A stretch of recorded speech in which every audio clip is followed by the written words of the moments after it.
Hello, and welcome to another video.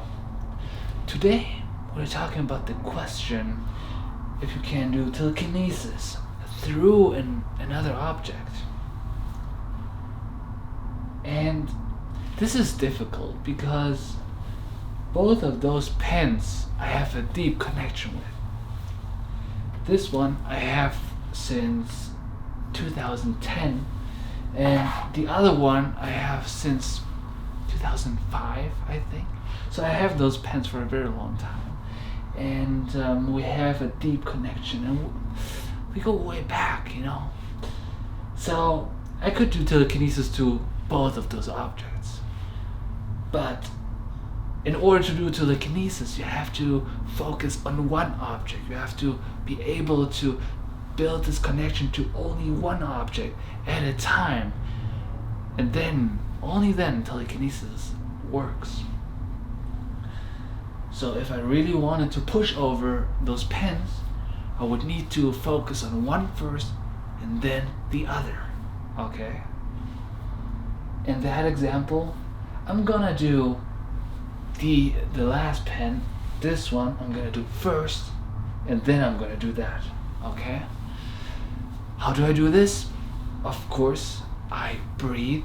I do the breathing technique, 100% in, 50% out. Okay? You know the drill. I've said it many times. And the next thing I have to do is meditate, and I try to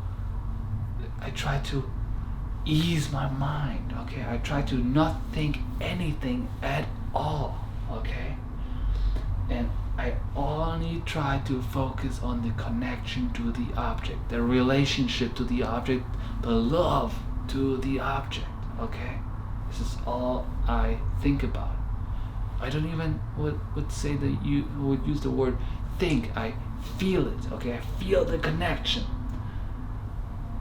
So I do that, and of course I cleaned up the space. I have a clean desk here, so nothing distracts me from this relationship.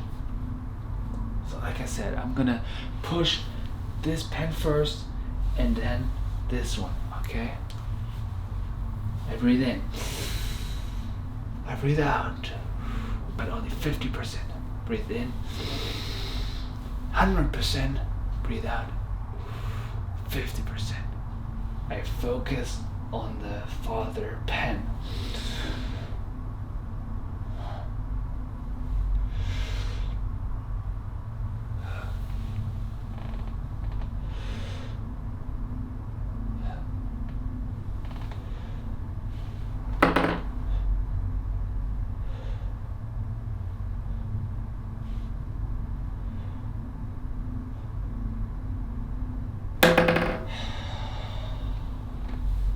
So this is how it works.